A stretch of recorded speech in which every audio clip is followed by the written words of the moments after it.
ওই আল্লাহর হস্তে খাওয়াইলে দেখা যায় আঙ্গ নোয়াখাইলে বুঝিনি ওই পোলাহানেরে স্মরণ করানোর জন্য ওই বরফ দিই আজ ভাত খাইতে মন চাইছে কিলে জানি আগে ছোটোকালে আমরা দেখছি ছোটোকালে আঙ্গরে ভাত ওই আল্লাহর হস্তে খাওয়াইতে বুঝিনি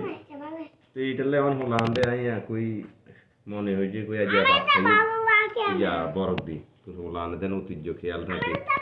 কই আজ মন চাইছে কই আজ ভাত খাই বরফ দিয়ে আঙ্গ দেশের বুঝিনি আমরা ওই আঙ্গ ঘরের কিছু শাক সবজি আছিল নিজেরা করছিলাম বুঝিনি লাল পুঁই শাক তারপরে আপনার মুড়ি মুসি রাঁধছি আমরা চুলাত রাঁধছি আজকে বুঝিনি আঙ্গু যেন উডাল আছে উডালের মধ্যে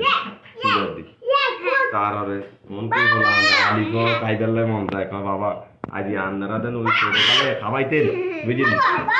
ওই আন্নার বাইতেন আল্লাহর রাস্তায় খাওয়াইছে ছোটকালে 20 বছর আগে বুঝিনি এটার লাই মানে এটা দেখানোর লাই আর কি ওলা আমরা আর গড়ি যাক বাথুরি গেলাম আমরা তো আর আনলাম আবার অসুবিধা কি বুঝিনি হাতে হেঁ